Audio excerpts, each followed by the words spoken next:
The way I normally start every conversation, say, hi, I'm Todd Glaser. I've been photographing Kelly for a long time.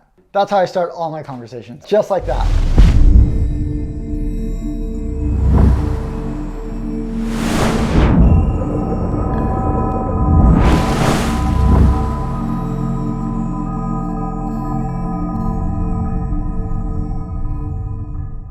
Hey guys, I'm Todd Glaser. I'm a photographer and I've had the great fortune of being able to become friends with and spend the last 15 plus years traveling the world with Kelly, photographing some of his favorite sessions, some of his most iconic moments, and one of my very favorite photos, and a photo that Kelly and I worked together on.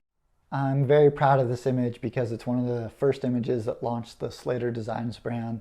This image in particular was shot in Fiji. Kelly showed me the sci-fi board, which at the time had not been released yet. And he's like, I have the perfect small wave board. Kelly did his Kelly thing, which is surfed really well, even though the waves weren't very good. And then when we got back to shore, we looked at the photos and we thought, man, it's so cool, the detail that you can see coming off each channel and each fin. So what we did in homage to the original underwater turn, the backside turn in Fiji, was we made a 3-shot sequence of Kelly at Rocky Point in Hawaii this year. Again, the waves weren't really the best that day, and Kelly had a new board and a new set of fins that he really wanted to try out. These were prototypes at the time.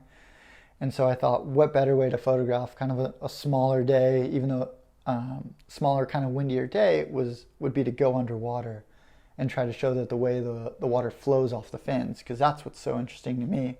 Right here, he's just starting to initiate his turn.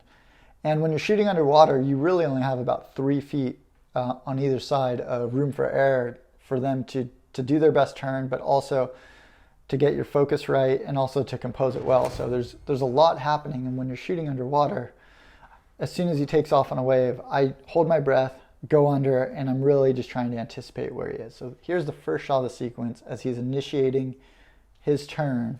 And as you can see here, in the second shot of the sequence, my lens is maybe 3 feet away from his fins, maybe even a little bit closer. I'm using a really wide angle lens, a 14mm lens.